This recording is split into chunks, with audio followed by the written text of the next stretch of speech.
Welcome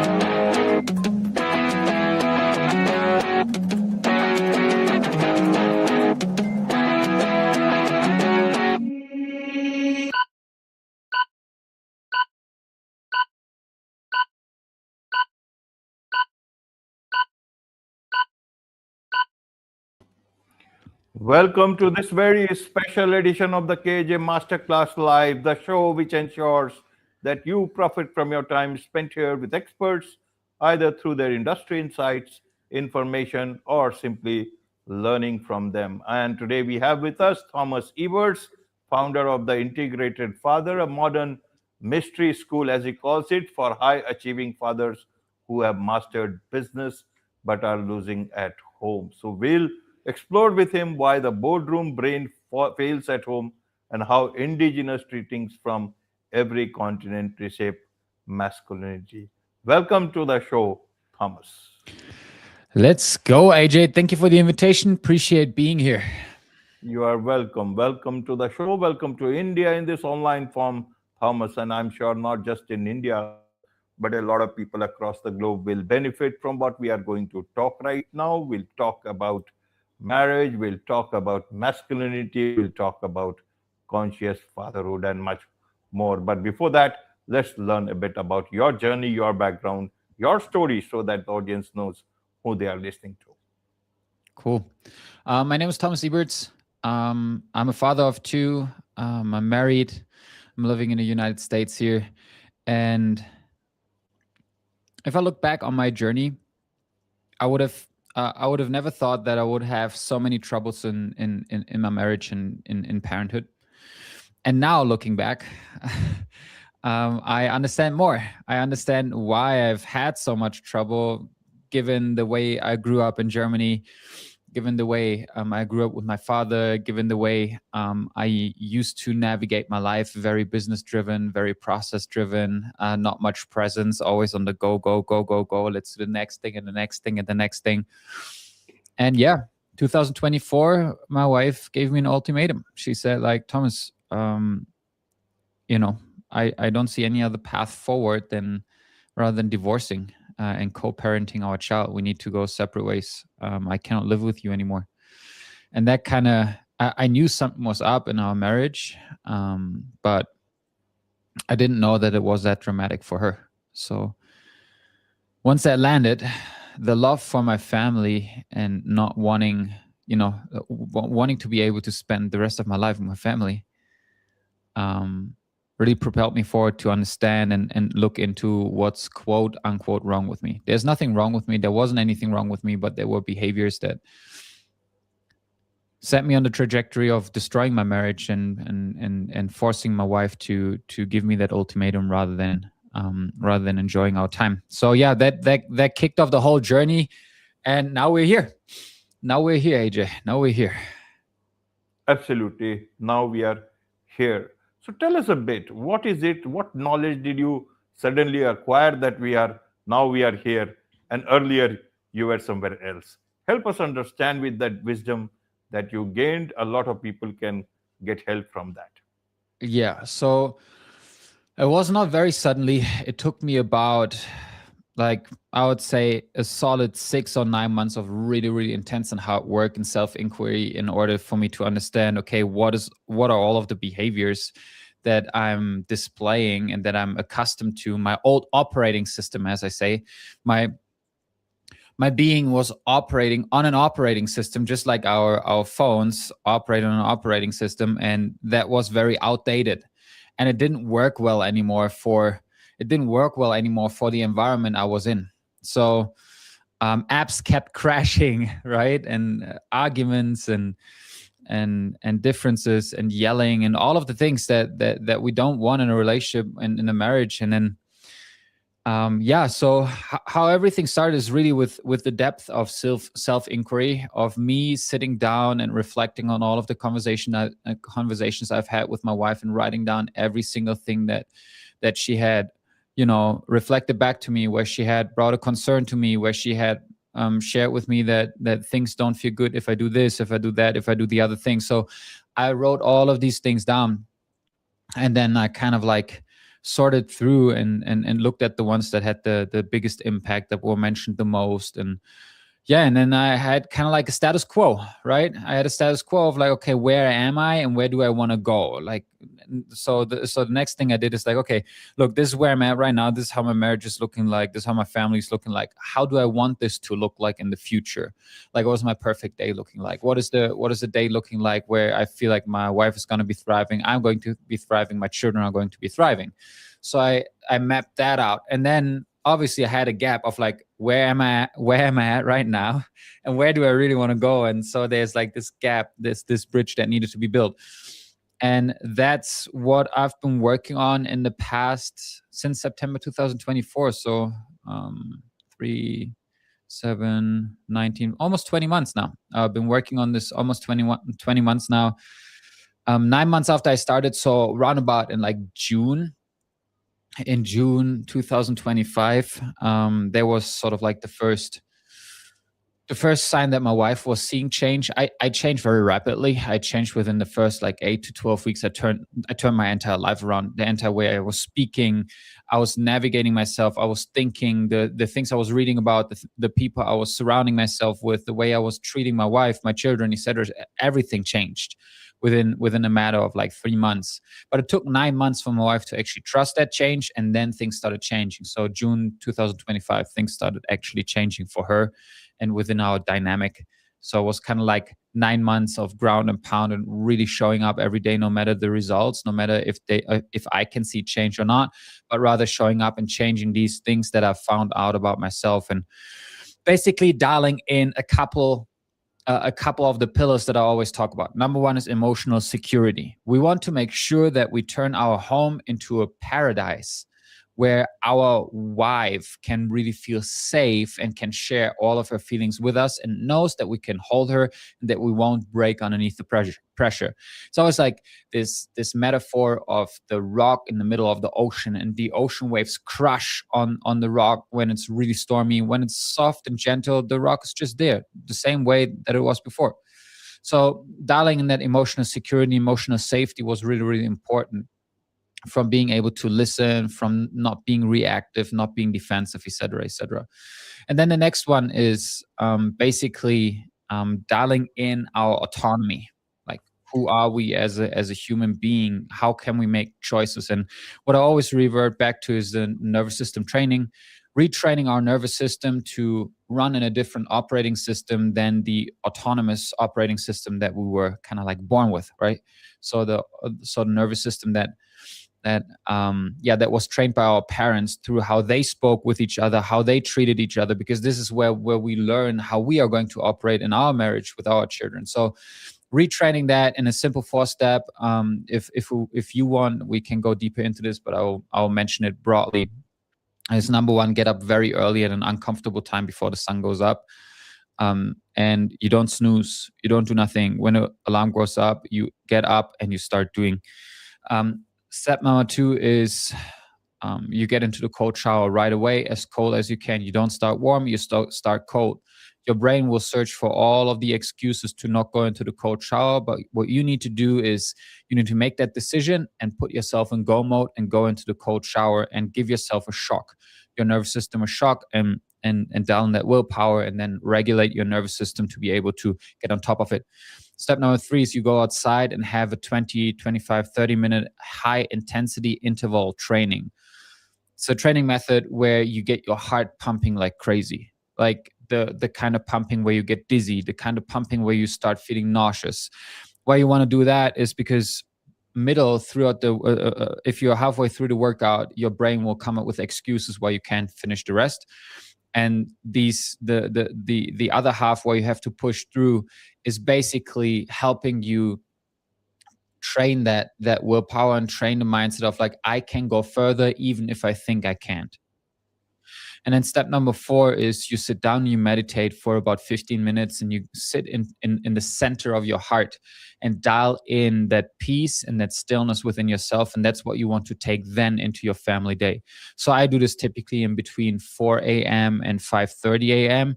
before anything happens in the house. And from 5:30 a.m., I'm in full service mode, from cleaning the dishes, getting the dishwasher done, cleaning up the playroom if it's not cleaned up, preparing the day, preparing food, doing laundry, helping my wife as much as I can for her to have a really, really easy life and for her to be happy, because when she's happy and when she feels nourished and taken care of, the entire family is good. Um, yeah, and then there are a couple other concepts like polarity, physical and emotional intimacy, etc. But I don't want to bomb it too much right away. So AJ, you let me know where you want to dive deeper, what interested you, what piqued your interest, and where you want to lead this. Right, right, Thomas. So a lot of people in different cultures, in different ways, are uh, maybe watching it or listening to it and trying to understand what it is. How can men especially evaluate, self-evaluate where they are in their own relationships, and according to their own culture and understanding, how can do that? Because as you said, you were from Germany. I don't know how it is in Germany, but is it different? Is it different in the US? In my part of the world, I understand it is much more different. So I want to understand from that. It's a global show, so a lot of people from different cultures will be, Hmm. listening and trying to understand your advice. And why cold shower? How is it related to, you know, marriage and strengthening of marriage? Means in the US, it's already very cold. In many parts of the world, it's so cold. They can just Yeah. go out and come back, and their mind will lose all the things, and instead of a cold shower. I'm just trying to understand from that point of view. Many people will want to understand why cold shower is so necessary rather than sleep. Okay, cool. I will answer both things. So, yes, there are cultural differences, obviously, but at the end of the day, women are women and men are men. And there are underlying principles of masculine and feminine energy. And there are underlying principles how masculine energy works and how feminine energy works. Okay. So, beyond our cultural perception, how we were trained culturally to do things or not to do things, women always have the same desires because this is their energy. So, for example, let's say my wife is feedbacking me a lot. So she shares her heart, she shares her mind with me openly anytime. So when I say things that didn't feel good for her, she will reflect that back to me and she will share her feeling, how she felt with that. Or if there are things that I'm not doing enough of or that I'm doing too much of, she will reflect that back to me as well. Always in that perspective of she has the best interest in mind. She's my sacred mirror. She reflects back what I need to see in order for me to grow as a man. Now, if I look at a culture like India, or if I was looking at a culture like Turkey or the Arab Emirates, women are a lot more. They take a step back. They're not as expressive all the time because culturally it's just different. I've been to India. I had a Turkish girlfriend when I was younger, and I was part of their family. So the cultural perception, the cultural formation of a woman in different cultures is different, but the desire is the same. Meaning, even if the Indian or the Turkish woman or the Arabian woman does a step back, she still feels all of the things that my wife is expressing to me. She's just not expressing them because she doesn't see it as culturally appropriate. So it's even harder to navigate that because it's hard to get to the core and understand, okay, what is the feedback here? So men in these countries typically don't have as much of a mirror. But marriage and divorce and relationship problems also exist in these countries, and they are navigated the exact same way as they are navigated all across the planet. The only difference is really how are we culturally trained and what do we feel is appropriate to say or not to say. Does that answer your first question? Yes, indeed. Carry on. Okay, cool. And then question number 2 was about the cold shower and how does that actually help? So when you jump into the cold shower, what happens in your body is that your nervous system, which is going along your spine, you have so you have an autonomous nervous system that is kind of like the switch in between the parasympathetic nervous system and the sympathetic nervous system. The parasympathetic nervous system is the nervous system that is responsible for relaxation in your body, for calming down, for winding down, for being well regulated. When we say we are well regulated, that has typically something to do with our parasympathetic nervous system to be able to regulate the sympathetic nervous system. So the sympathetic nervous system is the nervous system that gets you going, that makes your heart rate go, that gives you adrenaline, etc., etc. Why? Because there's certain situations in our life where we need that. For example, let's say we go out into nature and we encounter a wild animal that potentially could kill us or harm us. The first thing that happens is our heart starts beating like crazy. We get an adrenaline rush. We get a tunnel vision, and we think very clearly just about a couple of things. Where can I find shelter? How can I run? How can I protect myself? This is the sympathetic nervous system acting right there in order to protect us. Now, in our modern world, looking at screens all day long, which are basically LED screens, which we can't see, but they shut off and turn on, shut off, turn on, shut off, turn on, shut off, turn on in a very high frequency, 1440 times per minute. With our eye, we cannot see that. But our nervous system gets into something that I call the sympathetic nervous system overdrive. Meaning we are basically in a fight or flight state without us being in front of an enemy or something that could harm us. Now, how does the cold shower help? Well, okay, why is this important? Because when we are in situations with our wife or our family where we get triggered, which is basically sympathetic nervous system response, we get triggered and we get like wound up, and we're about to start a fight. We're about to get defensive. We're about to get reactive. That's when our sympathetic nervous system kicks in and tries to make these things happen. And so why we take cold showers is because we do the exact opposite. So when I get into the cold shower, what happens is my sympathetic nervous system kicks on, because cold water, especially ice cold water, is a very big threat to the body. Because if you surround yourself too long with ice cold water without training, you can die. So this is the nervous system response that I get, a sympathetic overdrive nervous system response in that moment when I go into the cold shower. And what I train is to then activate my parasympathetic nervous system to calm down the sympathetic overdrive, and for me to get calm within my body, for me to be centered, for me to be clear, for me to be very present through my breath and through being somatically present within my body. Now, how does this help within marriage and navigating children, etc., etc.? We all know those moments when our wife says something and we're about to explode. It hits us in a tender spot. We feel hurt, we feel pain, and we're about to start an argument, or we start a discussion. Or when our children do things that really get us triggered. For example, I cook my child a meal, or my wife cooks my child a meal, and then my child just throws the food around, right? That does something within me. Parasympathetic overdrive, I get triggered.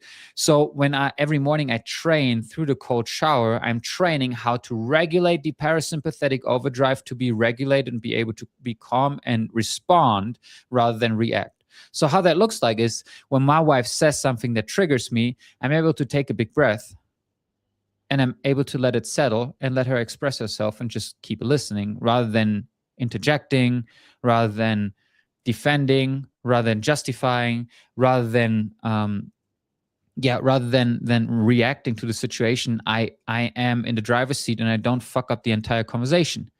Because when we interject, when we get defensive, the whole conversation blows up and doesn't go anywhere. So me regulating my nervous system every morning through cold showers helps me to interject in situations where I get into dysregulation with my children and my wife. And that helps me to be in control, not react, not be defensive, and rather create the emotional paradise, to create the emotional safety and security of my family, of them being able to be themselves, and me being on top of my triggers and not letting them have to work on my triggers, but me working them out. Does it make sense? Absolutely, Thomas. Absolutely. So when you talk of high performance versus high presence. Uh-huh. How do you calibrate both these things? Because you are managing it at both places? Is it Yeah. an easy thing or is it a different thing? Um, so high presence versus high performance is basically, when I talk about the boardroom brain, what I'm talking about is that these high level executives, founders, startup founders, entrepreneurs, et cetera, when they come home from work, they come home, but they don't stop working in their brain. What that means is the boardroom brain is geared and primed to solve problems all day long, high level problems all day long. And they are really good at that, and they get validation for it, meaning they see what they are doing with their brain solving problems works. It gives them validation in terms of people saying you're doing great. It gives them validation in terms of the money they earn, the promotions they get, etc., etc., etc. So what happens is when they come home or they leave the home office or whatever it is, they come home, but they don't shift away from the boardroom brain to presence. So when we are looking at work and we are looking at home life and we're looking at high performance and high presence, you at work you want to have you have a high performance, probably 70%, and 30% presence. And then the other way around at home, you have 70% presence, 30% performance. The 70% presence is present with your children, present with your wife, being there, listening, not being in your thoughts in the meeting tomorrow, but killing that off and being very present. And the 30% performance is basically just looking to get everything dialed in for the evening and getting all of the things done that you need to get done. So high achieving men have a high achieving and a high performance overdrive, which has to do with the nervous system as well, but also has to do where they get validation from. So they come home and they try to solve the problems they find at home the same way they solve the problems in their business or at work. And what happens is that when your wife or when their wives is starting to express a problem that she has, the man typically shuts it down right away, tells her how it's not a problem, how it's easy to fix, what the fix is, and it leaves the wife feeling unseen, unheard, and absolutely misunderstood and unvalidated. And the wife would think, oh my God, like, I shouldn't be feeling this way. I shouldn't be feeling the way I'm feeling. And then she starts feeling shame around her feelings. And then step by step, she shuts down, and it kills the emotional intimacy and also the physical intimacy, meaning making love, having sex, etc., being intimate. It kills that too. So high performance versus high presence, they go hand in hand, but we have to kind of redistribute the focus on one or the other once we get home or go to work. Makes sense, AJ? Yes, indeed, Thomas. Help us understand in today's time when a lot of men and women both are working. At that time, how do their brains work separately? Is it also high performance for them? How do they navigate from high performance to high presence? That because the scenario that you are describing is when one person is at home and another person is going out. What about a lot of people who are both working? How does it work there? Yeah, the same principles apply. The dynamic is just a little bit different. I'm a very huge very huge proponent of rather conservative values, where the wife stays home and where the man goes to work and provides. For what reason? For the reason being that women are a lot better off taking care of children. We shouldn't give our children into a daycare or into a school if we are able to not do it, because our children want us. They don't want a teacher. They want us until they are 7, 8, 9, 10 years old, and then they want to go explore the world. But until that age, we should be there all the time, meaning the wife should be there all the time because she is caretaker of the children. Now, but with that being said, when we look at a dynamic of where both parents are working, or where the wife and the husband are working in a marriage that is childrenless, that has no children, the energy is still the same when both come home, right? The wife needs to also be more present, and the man needs to be more present. But, and here's the important thing and the important distinction: feminine energy follows, masculine energy leads. So when there needs to be more presence at home, the man needs to be more present first so that the woman can follow. And if the man doesn't do that, well, the wife can't either. So they will be both stuck in a high performance mode, and there will not be a lot of connection. The relationship will feel really shallow. It won't feel really deep, very nourishing. It won't feel emotionally connected. You basically stay at the surface of what you know the ocean is like hundreds of thousands of feet deep, and you stay just at the surface of where you could actually go. So this is my perspective on this one takeaway that's basically the most important is the masculine energy leads, the feminine energy follows. When both work, both come home in a boardroom with a boardroom brain, for example, right? Both come home in like a sympathetic overdrive, achieving, but the home place is for relaxation, resting. So the man, the husband in the relationship, in the marriage, needs to initiate space to become more present. Even if that's both coming home and both sit down on the couch and hold hands, look into each other's eyes and take deep breaths together, 5, 6, 7, 8, 9, 10 deep breaths, and listen to some calming music together and just look each other into the eyes and just be present with each other. That will change a lot already. Like if you take a big breath in like this, to the top of your lungs, and you breathe out really, really slowly, all of the air, you will already feel more presence. Do that 5 to 10 times with your wife together, and you both are a lot more present. And then the husband can navigate all of the other things, right? There can be time for touch where before anything else happens, they can just massage their back so their feet a little bit and just rather put the focus towards nourishing a connection, nourishing presence with each other, opposed to just jumping onto the next thing. Any questions about that? No, that is perfect. So you talk about indigenous teachings that can reshape behavior at home. Tell us a bit about indigenous teachings, and when you talk about these things, do you face resistance? Because a lot of people in today's time, they have a much more open view about things, and they want to look at the world in a different light altogether, especially in times of women empowerment and everything. Help us understand from that backdrop. Yeah. So both go hand in hand very well. So I will start with the modern times, and then I'll go to indigenous people, because they're basically, quote unquote, still living in their culture that comes from tens of thousands of years ago. So in our modern days, with woman empowerment, with the modern way of navigating life, we have seen divorce rates climb up to almost 55%. So 1 in 2 couples, 1 in 2 marriages break. 1 in 2 families break.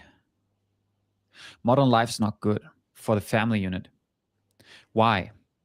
Because in modern life, we have taken the family unit out of the center of our focus and put it to the side, and we've put money into the center.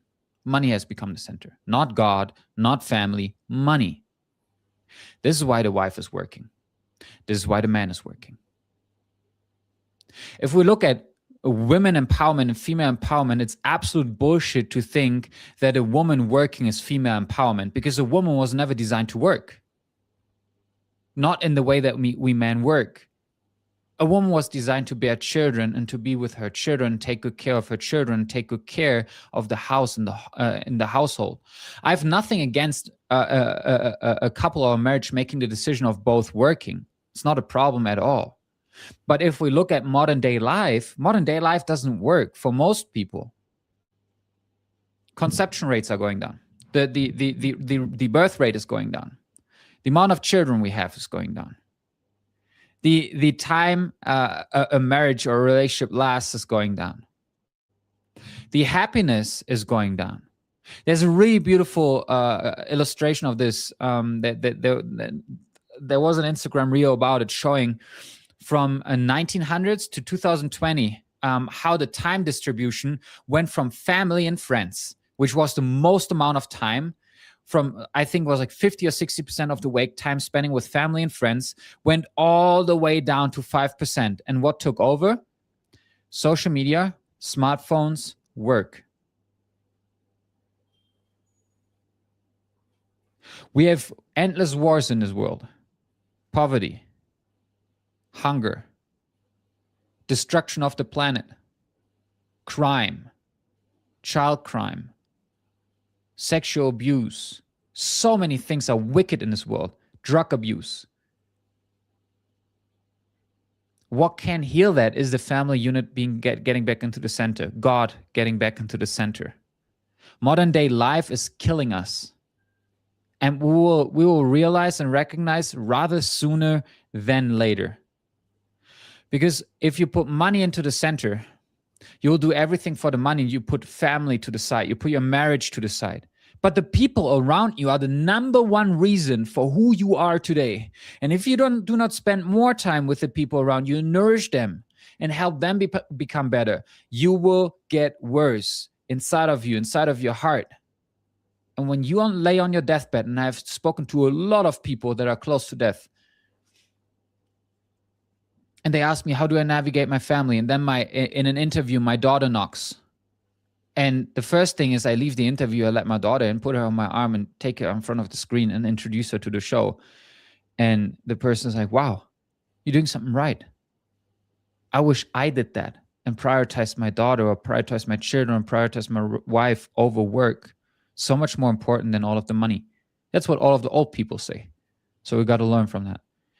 So this is kind of like the first facet, my thoughts about the first facet of modern life and female empowerment, women empowerment.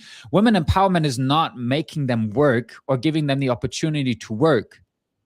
Women and female empowerment is to ask a woman, what do you feel best with in your life? How can I help you live in an environment where you can find more happiness for yourself?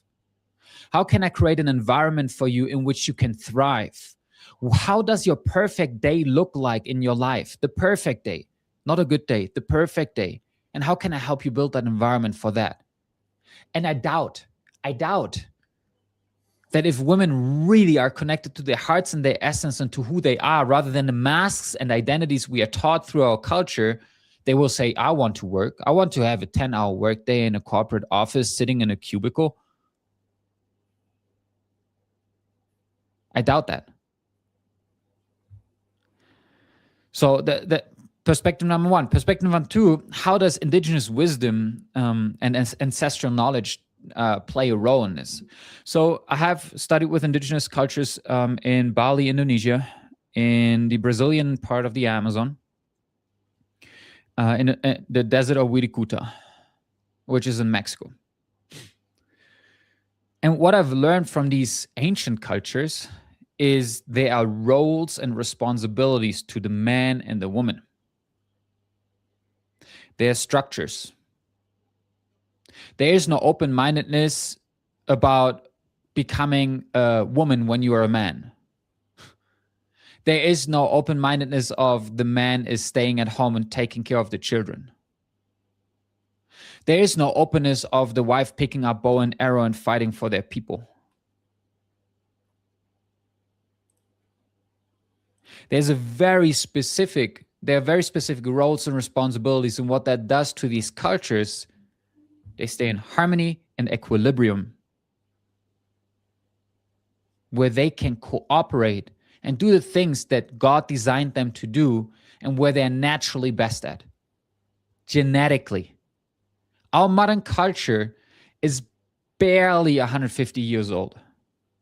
Humans have lived for thousands and thousands and thousands and thousands of years. Never once have women thought we need to be empowered to work. Bullshit. So when we look the world into you are talking about, Thomas, means how do we create that world? Whose job is to create that world? Is it a man's job or is it a woman's job, or it is the job of both of them? Because in the world, in the US, you see where the divorce rates are so high, people talk about not just women empowerment, but time for a president. which president who is also a woman. Nothing wrong with that. Even I want that. But I want to understand from your perspective the new kind of world where you have the old kind of family system, which was once a very happy family system. So how does that need to happen? Who needs to create that? Yes. Me and everyone else. Every man in their family needs to step up and start asking these 3 questions to their wives. My love, what do you need to thrive in your life? My love, how does your perfect day look like? The perfect day. The perfect day. Not a good day, the perfect day. What do you do? When do you wake up? What do you eat? Where do you live? And then number 3, how does the perfect day of our children look like, and what do they need to thrive? These 3 questions we need to ask our wife first and foremost. And that's where we'll understand how the environment looks like that we need to create as men, because we lead, in order to create an environment for our women to thrive, to feel good, to find their happiness in that. We are not responsible for their happiness. We're responsible to create the environment where they can find their own happiness. So this is what every man needs to do that is married. That's our responsibility. It's always been like that. We just have forgotten about it. Absolutely, absolutely. Just tell us a bit about the integrated father, so that about this particular thing that you are doing, so that people can understand it that way and take help. And is it only for men, or is it also for women? Okay, cool. So the integrated father is an ecosystem, an educational ecosystem that aims to help high-achieving men and fathers and husbands to rebuild their marriage from the ground up, so they can enjoy themselves more. They feel more love, they feel more joy, they feel closer, they feel more connected. Basically, everything that we've talked about today and so much more. I have different offerings here. Offering number 1 is a free newsletter that I send out every Monday, and it goes really, really deep. It goes into specific situations we as men, husbands, and fathers encounter during our days, what that looks like, what is a problem, and then we go into, okay, how are we thinking wrong? What's wrong with the operating system that we're operating on? We're upgrading the operating system, and then you have very, very concrete steps on what to do and what to change in order to up level and to upgrade your marriage, upgrade your operating system, so you receive more joy, more nourishment, more love within your marriage, and it feels great. Or you rebuild your marriage, or get away from the brink of divorce, just like I did in September 2024.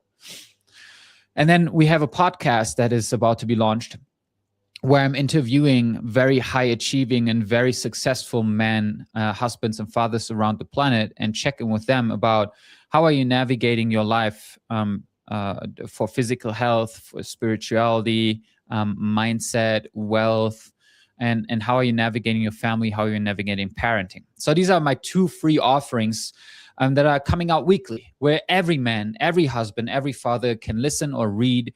My YouTube channel is there as well to watch and learn. And then I have one core program, which is called the Integrated Father Council. The Integrated Father Council is a cohort training program, initiation-based. That's a lot of words. Initiation-based means when I look into indigenous cultures, they always had initiations when boys were going into manhood, when manhood into fatherhood. So at the age of 9 to 12, what indigenous people do is they oftentimes send their sons into nature, fasting, not eating, not drinking water, with a stone in their mouth, and together with 3 or 4 other boys. And what they do is they have to hunt down a jaguar and kill the jaguar without weapons. And they're 10, 11, 12 years old. What that does is it creates an identity shift within them of like, wow, we are strong, we are powerful. And on that they build. They built the initiation, said, look, something changed on this journey. And now you have roles and responsibilities in your tribe that you have to take care of. And I don't want to hear from you that you can't do it because you just killed a jaguar without eating and without drinking. right? So something changes. And then when they go into fatherhood, something similar happens. Or when they marry, something similar happens, where they're initiated into husbandhood and fatherhood, where they are trained and provided knowledge, ancestral knowledge of what has worked thousands and thousands and thousands of years in marriage and as a father. And they are trained up on how to be a good father and how to be a good husband. And so the Integrated Father Council is this. It's an initiation program to either go from boy to manhood, from manhood to husbandhood, from husbandhood to fatherhood. It's a 12-week initiation-based training with me, where we go through a very extensive process to basically upgrade your operating system and to initiate you into how to be a good husband and a good father that will actually change something on this planet. And I have men in there that are on the brink of divorce, that have divorce papers already, that have a very rocky relationship, or men and husbands and fathers that just want to be better, right? So these are my three offerings at the moment. The newsletter is for free, the-integrated-father.beehiiv.com, where you can sign up for free. That's where you also find the podcast. And then my training program is opening in cohorts, meaning every quarter or so, it's opening for applications, and I will look at people and decide for 13 people that are going to work with me on this initiatory program. Yeah. Wonderful. With this, it's set up on this very special edition of the KAJ Masterclass Live. Thank you so much indeed for joining us.